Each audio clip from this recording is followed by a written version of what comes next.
Quel accueil chaleureux, quelle joie d'être avec vous. Je peux oser dire, pour moi et ma femme, c'est comme si on fait partie de la famille ici, mais des membres auxiliaires. À l'extérieur, mais c'est quand même notre famille aussi, au loin. Et on est vraiment reconnaissant d'être avec vous. C'est pour ça que j'aimerais continuer un peu en louange avec une prière pour commencer. Ô Père, que c'est bon d'être ensemble, que c'est bon d'être au pied de la croix, tous ensemble, comme on l'a chanté à quelques reprises.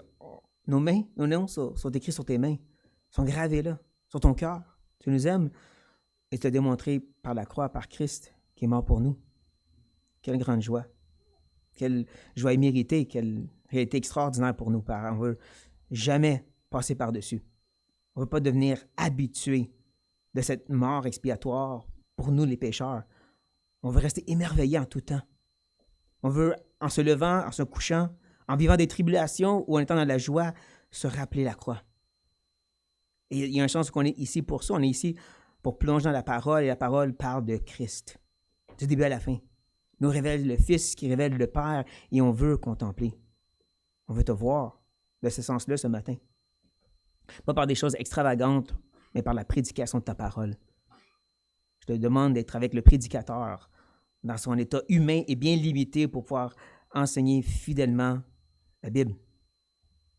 Qu'on puisse tous venir au pied de Christ et entendre sa voix et être instruits par lui, par l'Esprit, non pas par un homme. On ne vient pas pour entendre Martin, on vient pour entendre Dieu et ça se trouve dans ta parole, que tu as écrit, que tu as protégé, que tu as traduit, que tu as amené dans nos mains ici ce matin. Et donc, on te demande, Seigneur, viens nous instruire, viens nous transformer par la vérité, nous changer, Seigneur, par ces grandes choses que tu as dit. On demande ton aide et ta direction. Sois avec nous ce matin, Père. On demande au nom de Christ. Amen. En cette journée, on célèbre le fait que Christ a conquéri la mort, qu'il a désarmé l'ennemi, écrasé sa tête et qu'il a conquéri une fois pour toutes, qu'il est ressuscité de façon extraordinaire et étant justifié pour que tous ceux qui se tournent vers lui maintenant par la foi puissent aussi goûter à cette justification. En deux mots, l'Évangile. C'est ça qu'on est venu faire ce matin, célébrer l'Évangile. Et c'est cette même parole qui se trouve dans notre texte ce matin. Je n'avais pas aucun autre texte à regarder, même sur ce jour de la résurrection, que Jean 17. Cette prière sacerdotale qu'on a commencé à regarder ensemble. Où est-ce que, comme je dis, Jésus va partager cette bonne nouvelle et plus encore. Nous sommes en réalité à la conclusion. C'est ce dernier moment où est-ce que Jésus va vraiment mettre le point d'exclamation sur sa demande au Père. Et je vous rappellerai deux choses. Je vous rappellerai que premièrement, tout ce que Jésus dit est bâti sur ce qu'il a déjà dit. Sa conclusion est bâtie sur le reste de la prière, mais plus encore, sur aussi ce qu'il a partagé dans le discours de la chambre haute. J'ai déjà mentionné, ce qui se passe dans le discours, c'est que Jésus met un peu comme des fils devant nous, ou de la laine si vous voulez, qui va maintenant tisser ensemble dans la prière qu'on appelle la prière sacerdotale, Jean 17. Tout est bâti sur ce qu'il a déjà dit aux disciples pendant 3 chapitres. On va voir ça en regardant notre texte ce matin. Et la deuxième chose à reconnaître, c'est que cette conclusion ici revient sur la grande demande. La grande demande, je l'ai mentionné, c'est en toute simplicité, bâtis mon Église. C'est ça qu'il demande au Père. Et ça comprend 2 éléments. Ça comprend le fait qu'il veut qu'il prenne les disciples et les mette à part, qu'il les garde dans sa révélation, qu'il les sanctifie. 3 façons de dire la même chose. Et qu'en même temps aussi, il veut qu'ils soient un. Ça, c'est le deuxième élément, cette unité. Cette unité qui ressemble à celle de la Trinité même. Et c'est ça qu'il va développer dans sa conclusion ici. Il va revenir sur cette unité qu'il veut pour l'Église, qui est à la ressemblance de la Trinité. Et là, on va comprendre c'est quoi le but de ceci. C'est quoi le but de cette unité? C'est-tu juste d'être un pour bien paraître? Non. Et c'est là qu'on va le voir dans cette conclusion qui est devant nous. Maintenant, pour nous rappeler un peu de tout ce qu'on a vu, je crois que ce serait bon pour nous de relire l'intégrité du chapitre 17, de relire au complet Jean 17, parce qu'on ne peut pas trop lire la Bible un dimanche matin. Donc, suivez avec moi pendant que je lis Jean 17 à partir du verset 1. Après avoir ainsi parlé, Jésus, levant les yeux au ciel, et dit, « Père, l'heure est venue. Glorifie ton Fils, afin que ton Fils te glorifie. Selon que tu lui as donné pouvoir sur toute chair, afin qu'il accorde la vie éternelle à tous ceux que tu lui as donnés. Or, la vie éternelle, c'est qu'ils te connaissent, toi, le seul vrai Dieu, et celui que tu as envoyé, Jésus-Christ. Je t'ai glorifié sur la terre. J'ai achevé l'œuvre que tu m'as donnée à faire. Et maintenant, toi, Père, glorifie-moi auprès de toi-même, de la gloire que j'avais auprès de toi avant que le monde fût. J'ai fait connaître ton nom aux hommes que tu m'as donnés du milieu du monde. Ils étaient à toi et tu me les as donnés. Ils ont gardé ta parole. Maintenant, ils ont connu que tout ce que tu m'as donné vient de toi. Car je leur ai donné les paroles que tu m'as données. Et ils les ont reçues. Ils ont vraiment connu que je suis sorti de toi. Et ils ont cru que tu m'as envoyé. C'est pour eux que j'ai pris. Je ne prie pas pour le monde, mais pour ceux que tu m'as donnés, parce qu'ils sont à toi. Et tout ce qui est à toi est à moi. Et ce qui est à toi est à moi. Et je suis glorifié en eux. Je ne suis plus dans le monde, et ils sont dans le monde. Et je vais à toi. Père Saint, garde en ton nom ce que tu m'as donné, afin qu'ils soient un comme nous. Lorsque j'étais avec eux, dans le monde, je les gardais en ton nom. J'ai gardé ceux que tu m'as donnés, et aucun d'eux ne s'est perdu, sinon le fils de perdition, afin que l'Écriture fût accomplie.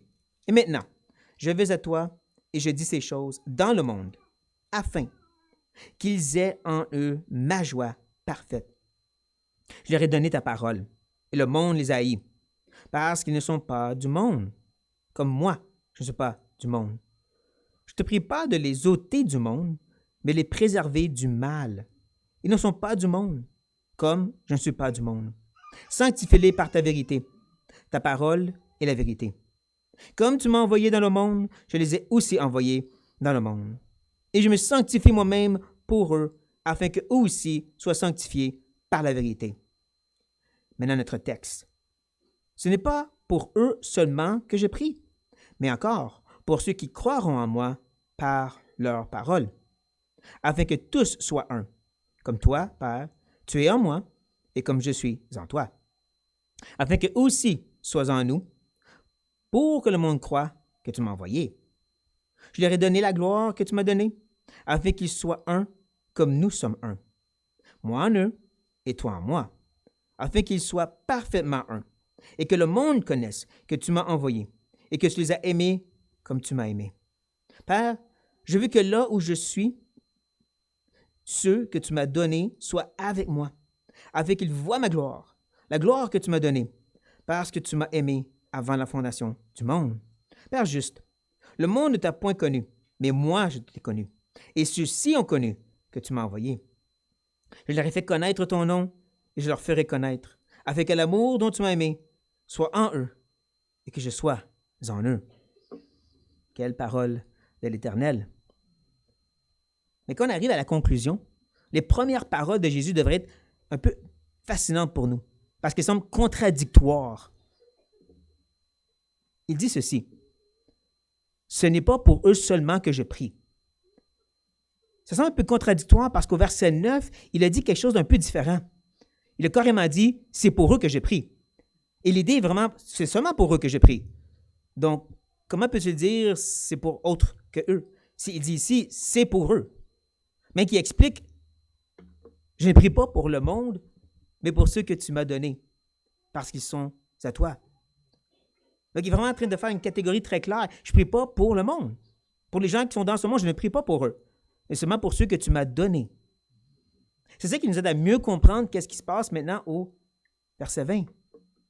Quand il dit que ce n'est pas pour eux seulement que je prie, ça inclut la catégorie que le Père m'a donnée, et non pas ceux du monde. Pas ceux qui peut-être, on ne sait pas, on va voir s'ils vont croire plus tard. Il vient juste de dire, je ne prie pas pour eux. Je prie seulement pour ceux que le Père m'a donnés. Donc ça, c'est important parce qu'il va maintenant ajouter, mais encore pour ceux qui croiront en moi par leur parole. On comprend maintenant ceux qui vont croire en lui, c'est ceux que le Père lui a donnés. Il l'a déjà dit. Il est revenu dessus encore et encore. Donc, nous, on est tout excités parce qu'il prie pour nous. Il l'a dit ici. C'était pas juste pour les disciples, c'est pour nous. Mais il faut aussi comprendre, c'est quoi qu'il a prié pour nous?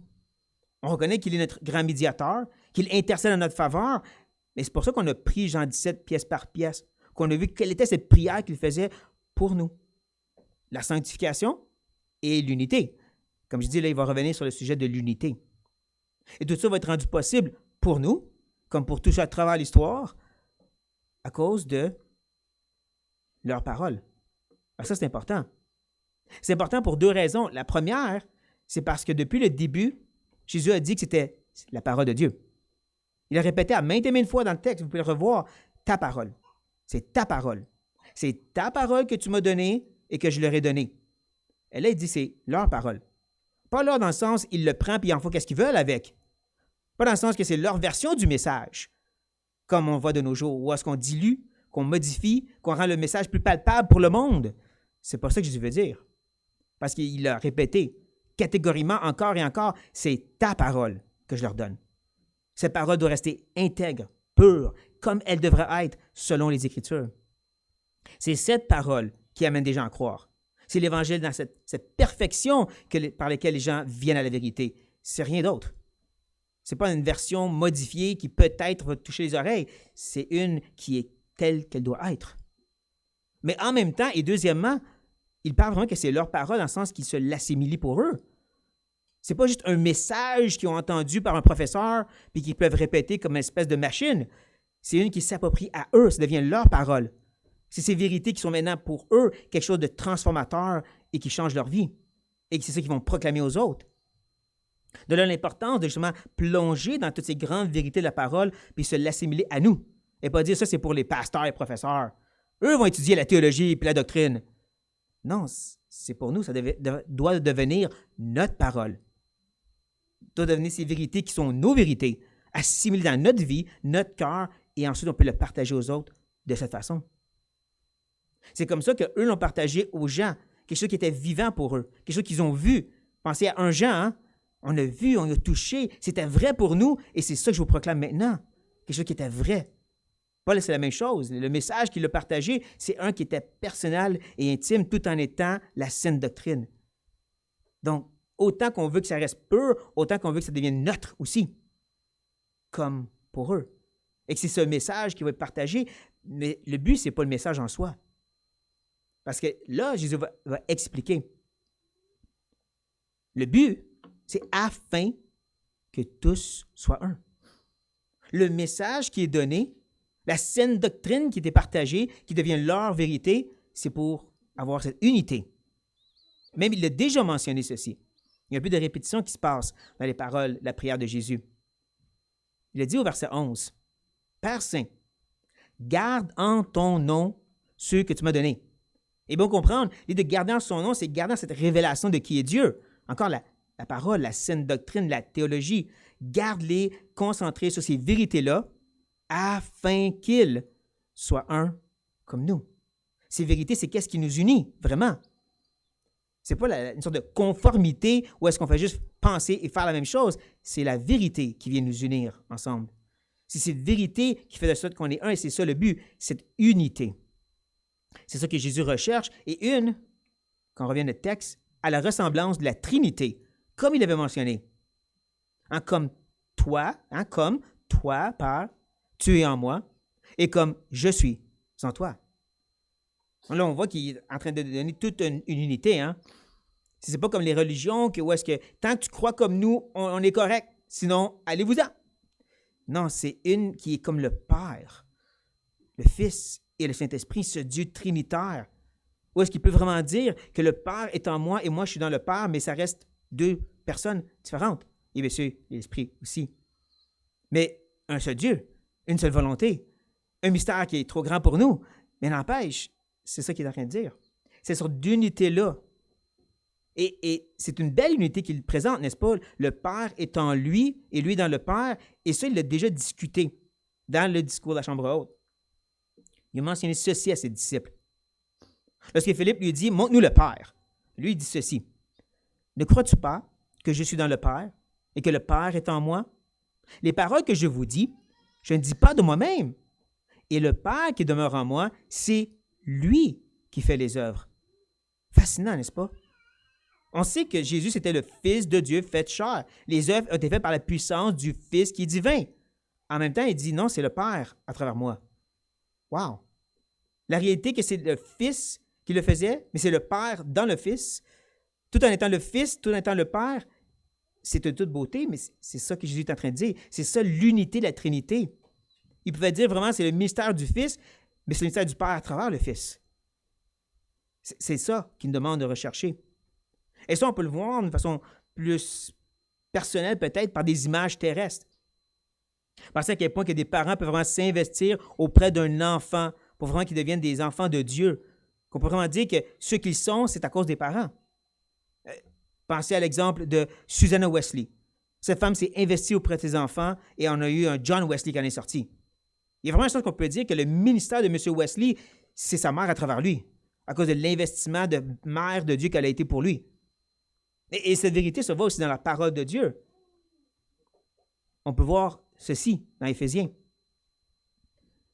Il a donné les uns comme apôtres, les autres comme prophètes, les autres comme évangélistes, les autres comme pasteurs et docteurs, pour le perfectionnement des saints, en vue de l'œuvre du ministère et de l'édification du corps de Christ, jusqu'à ce que nous soyons tous parvenus à l'unité de la foi et de la connaissance du Fils de Dieu, à l'état d'homme fait, à la mesure de la stature parfaite de Christ, afin que nous ne soyons plus des enfants flottants et emportés à tout vent de doctrine, par la tromperie des hommes, par la ruse dans les moyens de séduction, mais que, professant la vérité dans la charité, nous croissions à tous égards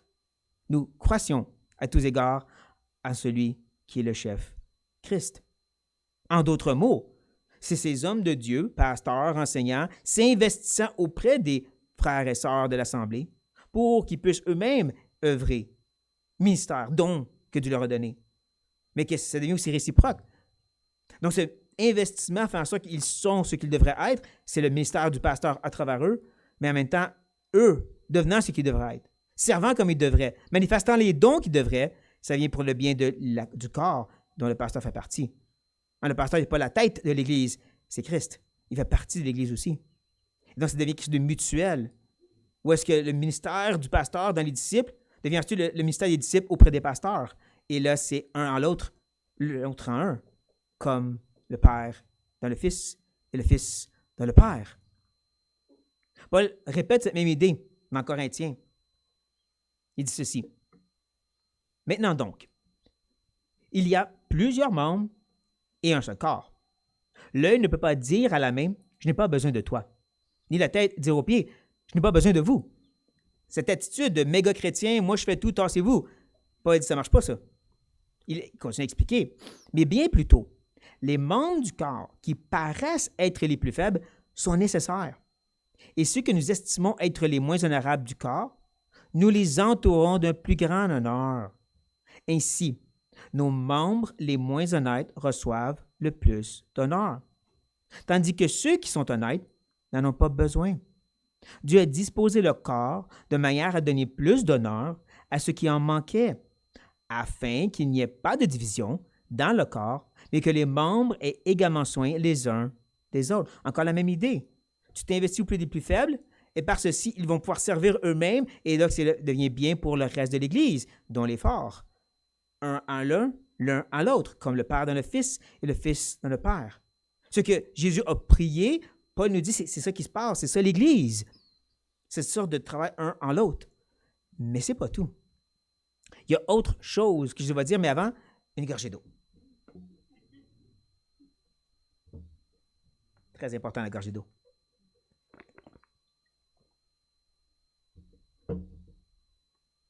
Ce qui est fascinant à noter dans la prière qu'on est en train de regarder, c'est que à la fin, Jésus va prier pour un but, dans un but, dans un but. Oui, il va demander, il dit, je prie pour ça, pour que ça donne ça, pour que ça donne ça. Un peu comme les poupées russes, où est-ce que tu ouvres, puis il y en a un autre, puis il y en a un autre, jusqu'à la plus petite, où tu ne peux plus en mettre dedans. C'est ça qu'il va faire. Donc, encore, revenant sur sa prière, c'est que tous soient un, comme toi, Père, tu es en moi, et comme je suis en toi. Et ça, c'est afin que, voici l'autre but, aussi, que aussi, soit un en nous. Donc là, premièrement, il y a les deux personnes. Tu as la Trinité d'un bord, parfaitement unie, et l'effort de mettre l'Église parfaitement unie. Et là, Jésus ajoute une coche de plus. Il dit, c'est pas juste l'unité de l'Église en soi, c'est l'unité de l'Église avec nous. Ou est-ce que vraiment, il rentre de façon interconnectée avec Dieu lui-même, pas juste entre nous, mais maintenant avec le Dieu trinitaire. Là, on ne parle pas de quelque chose de mystique ou de bouddhiste, où est-ce qu'on rentre dans le néant. On parle de quelque chose d'autre, plus palpable, que la parole de Dieu nous partage.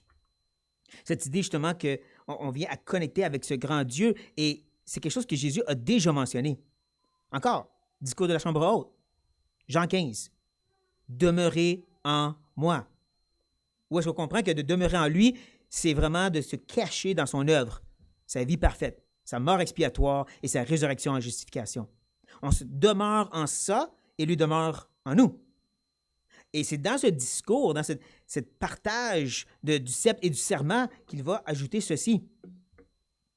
Si vous demeurez en moi et que mes paroles demeurent en vous, demandez ce que vous voudrez et cela vous sera accordé.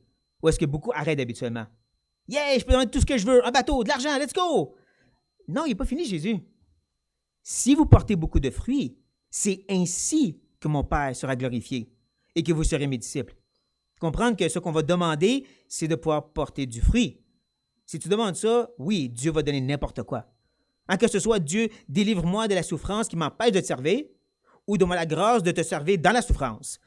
De façon ou d'une autre, que je porte du fruit. Oh oui, le Père va te répondre dans ça. Parce que c'est ça que Jésus dit.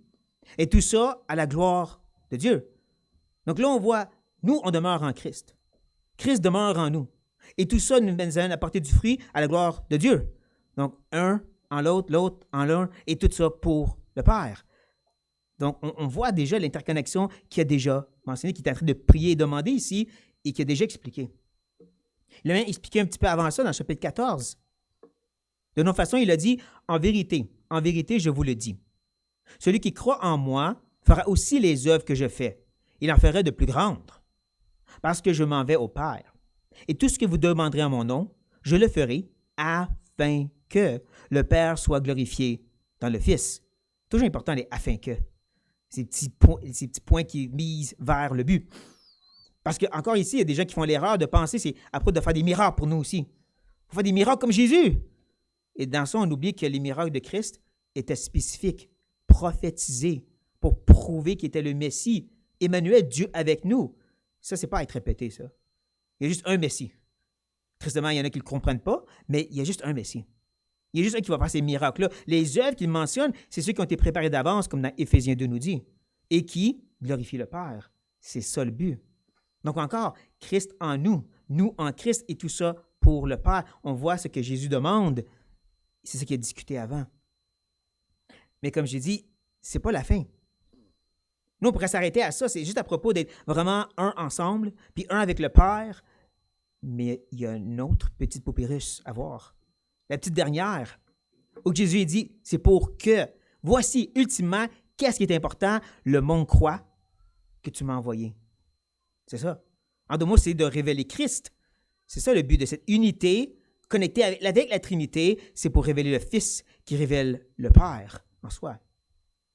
De comprendre l'idée de reconnaître que Christ était envoyé, c'est pas juste savoir qu'il y avait eu un gars il y a 2000 ans. C'est tellement plus que ça. Nous l'avons vu, c'est le révélateur du Père et le sauveur, bien sûr. C'est à propos de vraiment présenter le Fils, même que, je ne l'ai pas ici, mais on va tourner dedans. Venez avec moi dans Jean chapitre 5. Jean, le chapitre 5.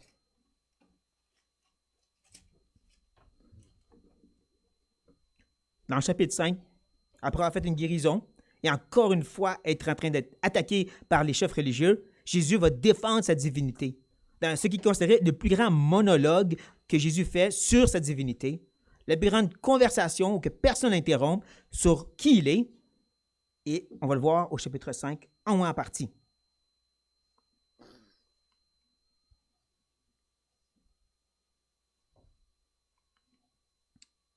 On va se permettre de commencer au verset 30. Je dis, je ne fais rien de moi-même. Selon que j'entends, je juge, et mon jugement est juste, parce que je ne cherche pas ma volonté, mais la volonté de celui qui m'a envoyé. Quand je révèle le Père. Si c'est moi qui rends témoignage de moi-même, mon témoignage n'est pas vrai. Il y en a un autre qui rend témoignage de moi. Je sais que le témoignage qu'il rend de moi est vrai. Vous avez envoyé vers Jean. Il a rendu témoignage à la vérité. Pour moi, ce n'est pas d'un homme que je reçois le témoignage, mais je dis ceci afin que vous soyez sauvés. Jean étant la lampe qui brûle et qui luit, et vous avez voulu vous réjouir 1 heure à la lumière. Moi, j'ai un témoignage plus grand que celui de Jean, car les œuvres que le Père m'a donné d'accomplir, ces œuvres même que je fais quoi? Témoignent de moi, que c'est le Père qui m'a envoyé. Le Père qui m'a envoyé a rendu lui-même témoignage de moi. Vous n'avez jamais entendu sa voix. Vous n'avez point vu sa face. Et sa parole ne demeure point en vous, parce que vous ne croyez pas quoi? À celui qui l'a envoyé. Donc, encore un corps, pour Jésus, c'est important, cette idée qu'il est envoyé du Père, et que c'est ça qui va sauver leur vie, sauver leur âme, et qu'ils rejettent à leur perdition. Donc, encore, l'idée qu'il est envoyé du Père, ce n'est pas juste le fait qu'il y avait un homme il y a 2000 ans, c'est qu'il était venu pour révéler le Père, venu pour être Emmanuel avec nous. Et c'est ça qui est important, c'est ça le but ultime de cette unité, et cette unité à ressemblance à la Trinité, et cette unité avec la Trinité, c'est pour révéler ce grand Dieu aux gens. Et c'est pour ça que c'est triste que de nos jours, on semble avoir modifié Dieu un peu. On se concentre surtout sur son imminence. Dieu, il est bon, puis il est gentil, puis il me fait du bien, puis il est proche de moi, puis il me fait des câlins, puis des clins d'œil des fois. Ce Dieu qui est tellement centré sur m'amener des émotions, puis des expériences extraordinaires. Pas que c'est mal, mais on a perdu une chose. Il est aussi transcendant. 3 fois saint. Nul peut le voir et vivre. Et sans Christ, on ne pourrait pas s'approcher de lui. Ce Dieu-là, qui est juste, qui est sage et qui règne sur toute chose, et dont tout lui appartient, ce Dieu-là semble être un peu disparu du monde chrétien de nos jours, en grande partie.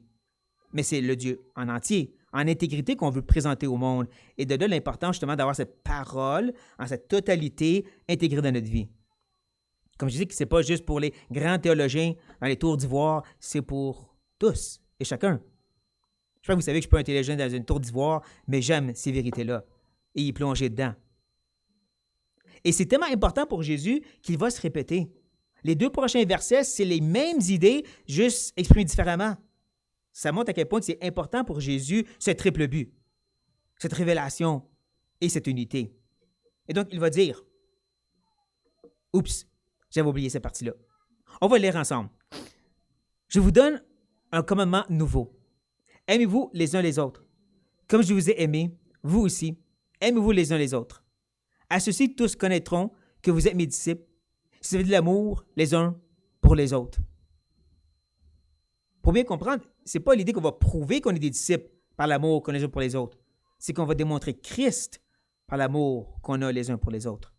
Parce que c'est seulement par l'amour de Christ qui habite en nous qu'on peut vraiment s'aimer les uns les autres comme Dieu aime. Et donc, encore, ça revient à pointer vers Christ comme il l'a mentionné. Et comme il va maintenant le répéter. Et là, on revient à la prière, où que Jésus dit, « Je leur ai donné la gloire que tu m'as donnée. » Il faut bien comprendre le contexte, parce que sinon, on va le comprendre comme s'il dit que nous, on va devenir glorieux et merveilleux, extraordinaire. Les gens vont dire, « Wow, toi, tu es un homme de Dieu! » C'est pas ça qu'il est en train de dire, parce qu'il y a un contexte, c'est qu'est-ce qu'il dit. Il y a un contexte non seulement qu'on vient juste de voir, à cette idée qu'il partage la parole, et c'est comme ça que les gens vont croire, qu'il va révéler le Père, mais en plus, un contexte plus large. Au début de la prière de Jean 17, il a demandé au Père, « Glorifie-moi ». Il mentionne le fait que c'est la gloire qu'il y avait avant, mais il parle d'une autre gloire aussi terrestre dans un sens. La gloire par laquelle des gens peuvent être sauvés. Cette gloire-là, c'est la croix, bien sûr. C'est par la croix, lui élevé devant tous, nu et rejeté, qui peut sauver, donner la vie éternelle aux gens qui viennent à lui. C'est cette gloire-là qu'il est en train de leur partager ici. C'est ça la gloire que le Père lui a donnée, qu'il est maintenant en train de donner aux disciples. Cette vérité de l'Évangile, ce message de la croix, cette révélation du Père par le Fils, c'est ça qu'il veut dire ici par « je leur ai donné la gloire », cette gloire-là que tu m'as donnée. Encore, ça revient à cette parole et comment il doit se l'assimiler et que ça a un but. Afin qu'il soit un comme nous sommes un. Encore, il revient sur cette idée d'unité. L'idée que justement, cette connaissance, ce n'est pas juste pour pouvoir s'enfler d'orgueil, la connaissance qui enfle, mais une qui va nous unir les uns les autres. Ce n'est pas la conformité à certaines vérités. Je vais faire attention ici, mais aussi bénéfique, et bien je vais dire nécessaire qu'une confession de foi, ce n'est pas ça qui nous unit en soi. C'est la vérité de qui est Dieu. Même que tous ces beaux points dans la confession de foi est supposé pointer vers Dieu et qui il est. Pensez à des choses aussi simples comme le repas du Seigneur. Il y a différentes positions sur le repas du Seigneur, certains moins bibliques, certains beaucoup plus bibliques, mais à la base, on comprend les éléments, c'est le fait que Dieu s'est fait chair et que son sang est le seul chose qui peut nous laver de nos péchés. Et on prend cette coupe et ce pain pour nous le rappeler et nous rappeler qu'il va venir nous chercher bientôt. C'est ça, le repas du Seigneur. Ça pointe vers lui. Même chose pour le baptême. Encore, il y a différentes positions sur le baptême, mais ultimement, le baptême, comme Romains 6 nous dit, c'est qu'on est mort avec lui et qu'on ressuscite une nouveauté de vie avec lui. C'est ça qu'on témoigne par le baptême. C'est ça qu'on veut faire. On veut revenir et pointer vers ce grand Dieu comme il s'est révélé. Et tout ça, ensemble, comme je dis, c'est pas une conformité à des règles, c'est une révélation de qui est Dieu. Et c'est ça qui va nous unir ensemble. Et comme il a continué à mentionner, qui va aussi nous unir à lui. Moi en eux et toi en moi. Mais prenez note à comment il l'exprime ici, c'est vraiment intéressant. Pendant que vous prenez note de ça, moi je prends une gorgée.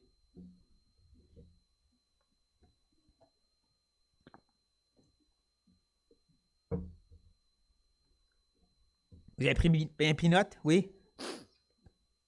Est-ce que vous réalisez qu'il ne dit pas « moi en eux et toi en eux aussi » ? C'est intéressant, ça.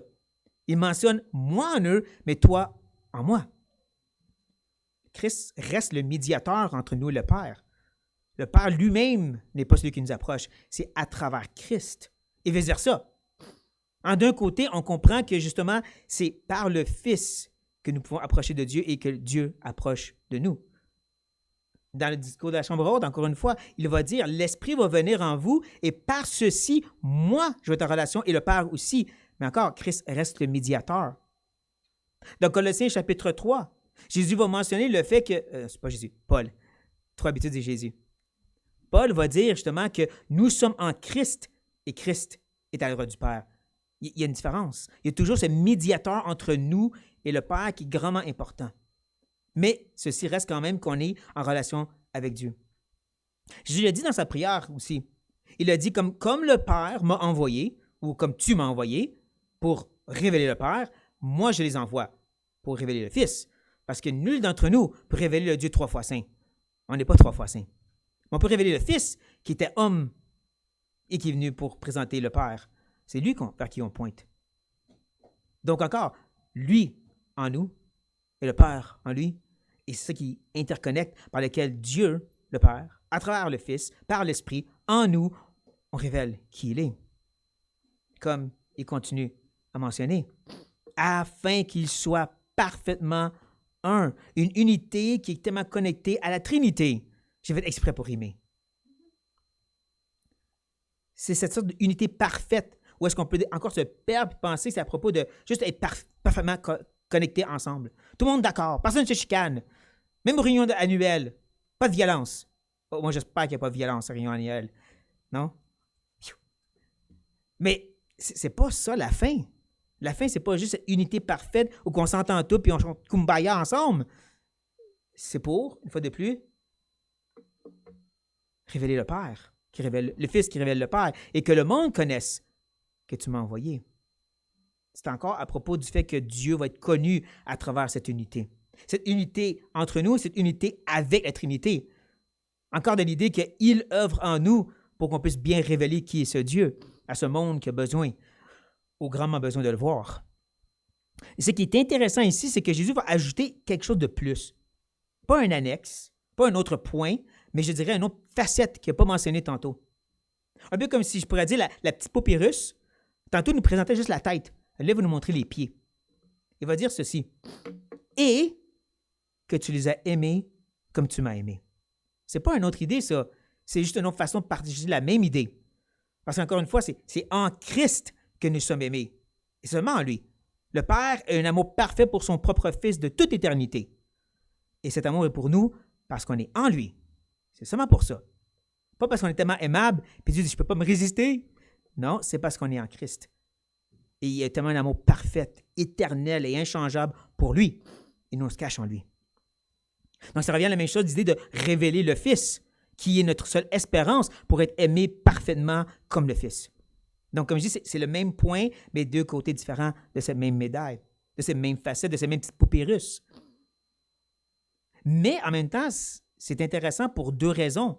La première, c'est que ça semble contradictoire à quelque chose qu'il a dit dans le discours de la Chambre haute. Si le monde vous haït, sachez qu'il m'a haï avant vous. Si vous étiez du monde, le monde aimerait ce qui est à lui. Mais parce que vous n'êtes pas du monde et que je vous ai choisi du milieu du monde, à cause de cela, le monde vous est. Souvenez-vous de la parole que je vous ai dite. Le serviteur n'est pas plus grand que son maître. S'ils m'ont persécuté, ils vous persécuteront aussi. S'ils ont gardé ma parole, ils garderont aussi la vôtre. Mais ils vous feront toutes ces choses à cause de mon nom, parce qu'ils ne connaissent pas celui qui m'a envoyé. On va suivre la logique ensemble. Le monde va vous haïr, vous, parce que vous représentez moi. Comme Jésus-Christ, là, il veut qu'on représente le Fils, mais le monde va vous haïr à cause de cela. La raison qu'ils vont haïr vous, parce qu'ils m'haïssent moi, c'est parce qu'ils ne connaissent pas celui qui m'a envoyé. Pourtant, Jésus est en train de prier que le monde connaisse celui qui les a envoyés. Est-ce qu'il contredit par sa prière ce qu'il a dit comme catégorique, ou est-ce qu'il dit autre chose? Je vous laisse réfléchir un peu, et là, je vous donne la réponse. C'est de comprendre qu'il parle d'une connaissance intime et personnelle. Parce que comme Romains 1 nous dit, tout le monde sait que Dieu existe, et ils veulent écraser cette vérité. Ils veulent la repousser totalement. Paul est très catégorique sur ça, et je crois Paul était inspiré, lui. Le monde sait, ils connaissent dans ce sens-là, mais ils n'ont pas de relation avec lui, ils n'en veulent pas même. Ils détestent ce Dieu, pour plusieurs d'entre eux. Détestent ce Dieu saint qui demande la sainteté. Mais ils peuvent quand même reconnaître qui est ce Dieu, comme Romains nous dit, et comme Jésus mentionne ici. Reconnaître justement qu'il est envoyé du Père et que nous révélons ce Fils. Même un athée peut dire, vous les chrétiens, là, vous êtes tellement centrés sur Christ comme étant la seule façon. Oui, ils peuvent quand même reconnaître ça, même s'ils ne veulent pas le connaître, ce Dieu-là. C'est ça que Jésus demande. C'est important parce que ça montre à quel point que justement, ce monde va rejeter ces vérités. Ce n'est pas tout le monde qui va recevoir ces vérités, mais ils peuvent quand même reconnaître ces vérités. C'est un amour particulier qui existe ici. Et ça mène au deuxième point, justement. Quand Jésus il parle que tu les as aimés, ce n'est pas juste l'amour général de qui est Dieu. Hein, Dieu est amour. C'est plus que ça, là. On parle d'un amour particulier et spécifique. Tu les as aimés.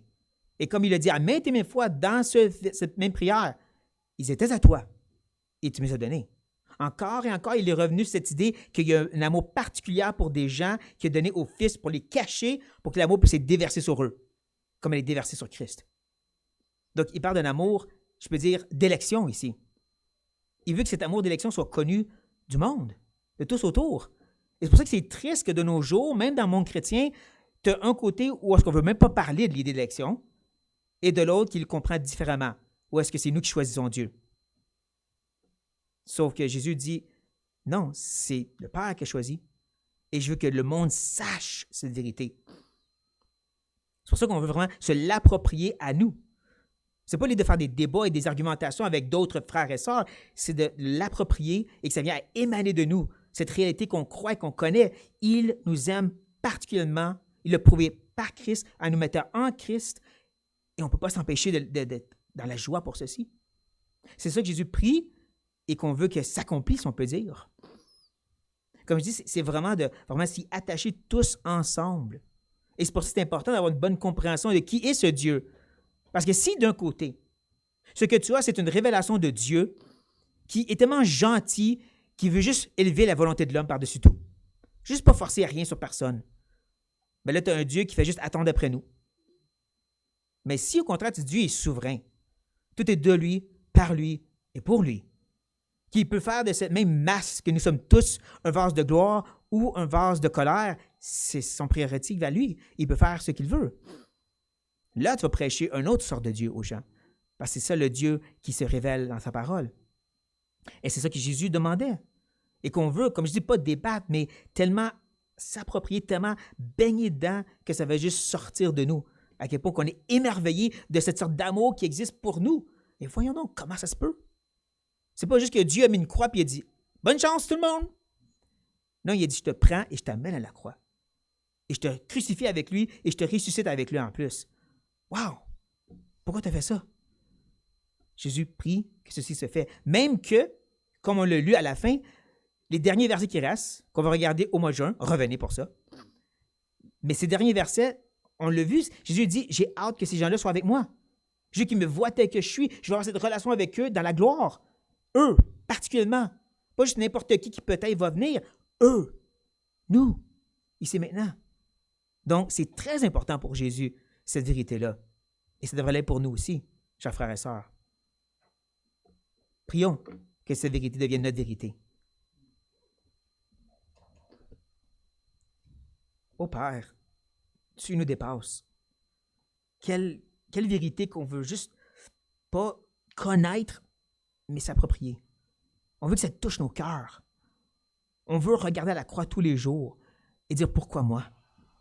Comment ça tu m'aimes? » Quel amour extraordinaire. Et pas questionner, pas rouspéter, pas douter, mais juste embrasser cet amour jour après jour, moment après moment, à tel point que les gens vont être dérangés, à quel point qu'on est reconnaissant de cet amour. Reconnaissant du fait que Dieu nous a pris d'une masse de terre que nous étions et a fait de nous des vases de gloire et on ne mérite pas et on ne fait rien pour le garder. C'est tout de toi, par toi et pour toi. On veut, comme Christ l'a demandé, que ce soit connu de tous les hommes, de tout le monde, tout autour.